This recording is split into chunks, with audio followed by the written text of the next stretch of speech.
اعوذ باللہ من الشیطان الرجیم بسم اللہ الرحمن الرحیم ما كان لأهل المدینة ومن حولهم من الأعراب ان يتخلفوا عن رسول الله ولا يرغبوا بأنفسهم عن نفسه ذلك بأنهم لا يصيبهم ظمأ ولا نصب ولا مخمصة في سبيل الله ولا يطؤون موطئا يغيظ الكفار ولا ينالون من عدو نيلا إلا كتب لهم به عمل صالح إن الله لا يضيع أجر المحسنين ولا ينفقون نفقة صغيرة ولا كبيرة ولا يقطعون واديا إلا كتب لهم ليجزيهم الله أحسن ما كانوا يعملون وما كان المؤمنون لينفروا كافة فلولا نفر من كل فرقة منهم طائفة ليتفقهوا في الدين وَلِيُنذِرُوا قَوْمَهُمْ إِذَا رَجَعُوا إِلَيْهِمْ لَعَلَّهُمْ يَحْذَرُونَ صدق اللہ العظیم۔ آیت نمبر 119 سے لے کر آیت نمبر 122 تک سورہ توبہ ہے اور پارہ 11 ہے، انشاءاللہ ہم سماعت کریں گے۔ ما کانا نہیں مناسب لأہل المدینۃ مدینہ والوں کے لیے مناسب نہیں، ومن حولہم من الاعراب اور جو ان کے ارد گرد دیہاتی لوگ ہیں ان کے لیے بھی مناسب نہیں، یعنی ایک تو مدینہ والوں کے لیے مناسب نہیں اور جو مدینہ کے ارد گرد دیہاتی لوگ ہیں ان کے لیے بھی یہ بات مناسب نہیں۔ کیا؟ ان یتخلفوا عن رسول اللہ، کہ پیچھے بیٹھے رہتے اللہ کے رسول سے، یعنی اللہ کے رسول کو چھوڑ دیتے اور خود پیچھے بیٹھے رہتے، نہ یہ مدینے والوں کے لیے مناسب ہے نہ مدینہ کے ارد گرد رہنے والے دیہاتیوں کے لیے یہ مناسب ہے۔ وَلَا يَرْغَبُوا بِأَنفُسِهِمْ عَن نَفْسِهِ، اور نہ یہ ایک تو بیٹھے رہنا مناسب نہیں، دوسرا اور نہ یہ کہ متوجہ ہوتے اپنے نفسوں کی طرف ان سے بے فکر ہو کر، یعنی ایک تو پیچھے بیٹھے رہنا ان کے لیے مناسب نہیں، دوسرا اپنی ذات کی طرف متوجہ ہونا اللہ کے رسول سے بے فکر ہو کے یہ ان کے لیے یہ بھی مناسب نہیں۔ کتنی باتیں ہو گئیں؟ دو بات۔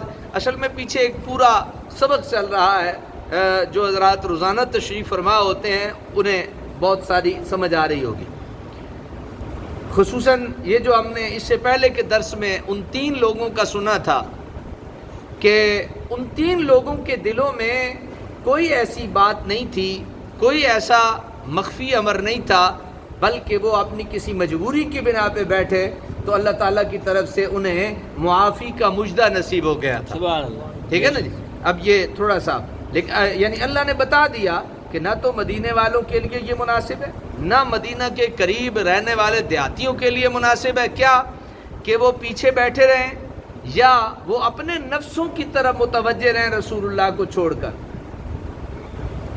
میری بات سمجھ آ گئی؟ اپنی ذات کی طرف تو متوجہ ہوں لیکن اللہ کے نبی کی طرف متوجہ نہ ہو، یہ ان کے لیے مناسب نہیں۔ ذالک بانہم لا یصیبہم ظمأ ولا نصب ولا مخمصۃ فی سبیل اللہ، یہ اس لیے کہ نہیں پہنچتی انہیں کوئی پیاس، نہ کوئی تکلیف، نہ کوئی بھوک راہ خدا میں، ولا یطؤون موطئا یغیظ الکفار، اور نہ وہ چلتے ہیں کسی چلنے کی جگہ جس سے کافروں کو غصہ آئے، ولا ینالون من عدو نیلا، اور نہیں حاصل کرتے وہ دشمن سے کچھ، الا کتب لہم بہ عمل صالح، مگر یہ کہ لکھا جاتا ہے ان کے لیے ان تمام تکلیفوں کے عوض نیک عمل۔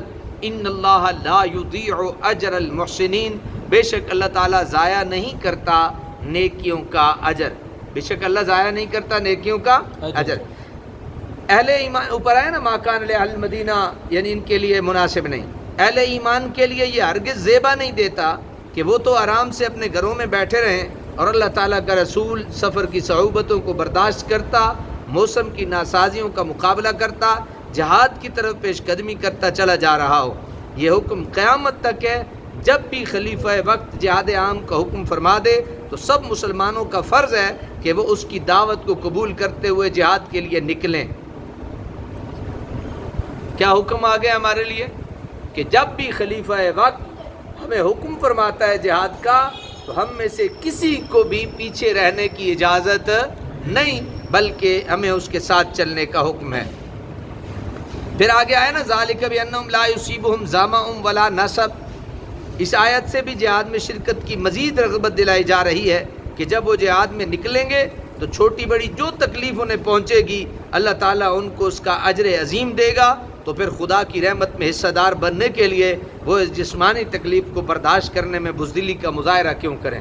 حضرات، ہمارے اللہ کا یہ کرم اور مہربانی ہے کہ اگر بندہ مومن کو ایک کانٹا چبھے، کیا چبھے؟ کانٹا چبھے، تو کانٹے کی چبھن سے جو تکلیف ہوتی ہے اللہ اس کے عوض بندے کے گناہ معاف فرما دیتا ہے۔ سبحان اللہ، کہہ دیجئے سبحان اللہ۔ سبحان اللہ۔ مزہ نہیں آیا یہ بات سن کے؟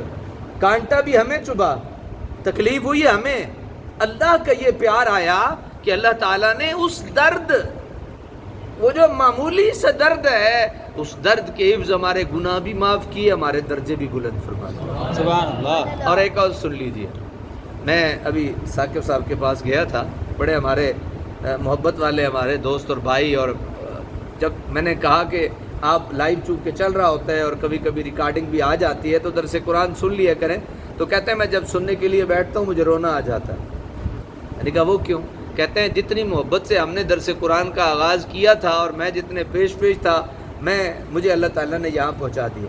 تو میں نے انہیں ایک بات سنائی، ہمارے آقا صلی اللہ تعالیٰ علیہ وسلم کا فرمان ہے، میرے آقا فرماتے ہیں جب بندہ ایک کام کر رہا ہو، وہ کر رہا ہو، اچانک کسی وجہ سے، کسی مجبوری کی بنا پہ وہ 2 رکعت نماز نفل پڑھتا تھا، نہیں پڑھ سکا، اللہ تعالیٰ اس کے نامہ اعمال میں اس دن بھی 2 رکعت کا ثواب لکھ دے گا۔ سبحان اللہ۔ ایک بابا جی ہیں، ایک بندہ بیمار ہے، وہ ہر روز 100 دفعہ درود شریف پڑھتا ہے، 2 رکعت نفل اس کا معمول مبارک ہے، اور اوابین وہ پڑھتا ہے، تہجد پڑھتا ہے، اچانک سے بیماری آ گئی، وہ بیمار ہو گیا اور بیماری کی وجہ سے نہ پڑھ سکا، اللہ تعالیٰ کی رحمت اس کو اس دن بھی اتنی ہی شامل حال ہوتی ہے جتنی اسے اس وقت ہوتی ہے جب وہ پڑھ رہا ہوتا ہے۔ تو حضرات محترم یہاں بھی ترغیب دلانے کے لیے کہا، اوے جڑیاں تانوں تھوڑیاں تکلیفاں ہوندیاں نے نا، اے جڑے تھوڑے جہاد وچ پریشانیاں پرابلمز آندے نے نا، انہاں تو گھبرانے دی لوڑ نہیں، اللہ انہاں دے بدلے تانوں چنگے عملاں دا جزا عطا فرماوندا ہے۔ سبحان اللہ، بے شک، اللہ اکبر، ہے نا وہ کریم، بے شک، ہے نا وہ مہربان، ہے نا وہ کرم فرمانے والا، سبحان اللہ۔ اور پھر آخر میں بڑا خوبصورت جملہ ہے، ان اللہ لا یضیع اجر المحسنین، اللہ نیکوکاروں کا اجر تو ضائع ہی نہیں کرتا۔ کیسے ہو سکتا ہے بندہ 2 رکعت نفل پڑھے اور اللہ اس کا اجر ضائع کر دے؟ کیسے ہو سکتا ہے بندہ ایک مرتبہ محبت سے پڑھے لا الہ الا اللہ محمد الرسول اللہ، ہے جی، اللہ ضائع کر دے گا؟ بندہ تھوڑا میٹھا اور ڈالے اور نبی پہ، اس کے محبوب پہ درود بھیج دے اور یوں کہے اللہم صلی علی محمد وعلی آل محمد وبارک وسلم علیہ، تو حضرات یہ کیسے ہو سکتا ہے؟ اللہ کہتا ہے ان اللہ لا یضیع، وہ اللہ ہی نہیں ہے جو بندے کے اجر کو ضائع کر دے، وہی تو اللہ ہے جو بندے کے اجر کو ضائع نہیں فرماتا ہے۔ اللہ اکبر کبیرہ، بندہ ہی نہیں، وہ اللہ ہی نہیں جو بندہ مومن کے اجر کو ضائع کر دے، ہے ہی اللہ وہ جو بندہ مومن کے اجر کو ضائع ہی نہیں کرتا ہے۔ اللہ اکبر کبیرہ۔ آگے سنیے جی، ولا ينفقون نفقة صغيرة ولا كبيرة، سبحان اللہ سبحان اللہ، کیا کہا؟ ولا ينفقون نفقة صغيرة ولا كبيرة ولا يقطعون واديا، ذرا لفظ نہیں سن کے کو جھوم سکتے آپ تھوڑے؟ ذرا توجہ فرمائے رب کے قرآن پہ، ولا ينفقون نفقة صغيرة ولا كبيرة ولا يقطعون واديا الا كتب لهم به عمل صالح ليجزيهم الله احسن ما كانوا يعملون۔ فرمایا اور مجاہدین نہیں خرچ کرتے تھوڑا اور نہ زیادہ، ولا يقطعون واديا، اور نہ طے کرتے ہیں کسی وادی کو، الا كتب لهم ليجزيهم الله احسن ما كانوا يعملون، مگر یہ کہ لکھ دیا جاتا ہے ان کے لیے تاکہ صلہ دے انہیں اللہ تعالیٰ بہترین ان کاموں کا جو وہ کیا کرتے تھے۔ چلیں آسان کر دیتا ہوں تاکہ سبحان اللہ آسانی سے نکل آئے۔ اللہ تعالیٰ یہ کہتا ہے بندہ مومن چلا گیا جہاد پہ، اس نے تھوڑا کیتا یا زیادہ کیتا، سبحان اللہ، عمل تھوڑا کیتا یا زیادہ کیتا، تے اگے اللہ دا ذرا کرم سنو، فرمایا ولا یقطعون وادیا الا کتب لهم، ایک وادی جو صرف گزر گیا، جہاد دی خاطر وادی جو گزر گیا، تے صرف گزریا نہیں، صرف گزریا، الا کتب لهم لیجزیہم اللہ احسن ما کانوا یعملون، اللہ تعالیٰ اس کا اجر بھی اس کے کھاتے میں لکھ دیتا ہے، گزرے ہیں بچوں دی بس لنگ کے گیا ہے، اللہ تعالیٰ ادا اجر بھی لکھ دیتا ہے۔ اللہ اکبر کبیرہ۔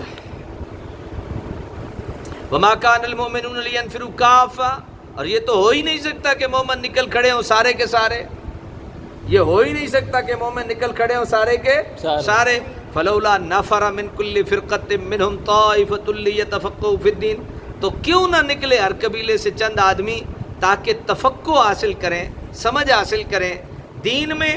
وَلِيُنذِرُوا قَوْمَهُمْ إِذَا رَجَعُوا إِلَيْهِمْ، اور ڈرائیں اپنی قوم کو جب لوٹ کر آئیں ان کی طرف، لعلہم یحذرون، تاکہ وہ نافرمانیوں سے بچیں، تاکہ وہ نافرمانیوں سے کیا کریں؟ بچیں۔ یہ اوپر فرمایا نا کہ یہ نہیں ہو سکتا کہ مومن نکل کھڑے ہو سارے کے سارے، جس دین کا مقصد دل کی دنیا بدلنا ہو۔ غور فرمائیے گا جی، اور انسان کی زندگی کے کارواں کے لیے ایک بلند منزل متعین کرنا اور اس تک پہنچنے کی تڑپ پیدا کرنا، اس کے لیے ضروری ہے کہ اس کے ماننے والوں میں ایسے لوگوں کی کافی تعداد موجود ہو جو اس دین کے اسرار و رموز سے پوری طرح واقف ہوں، جو اس کے اغراض و مقاصد کو اچھی طرح سمجھتے ہوں، دوسروں کو سمجھانے اور ان کے دل نشین کرنے کی استعداد رکھتے ہوں۔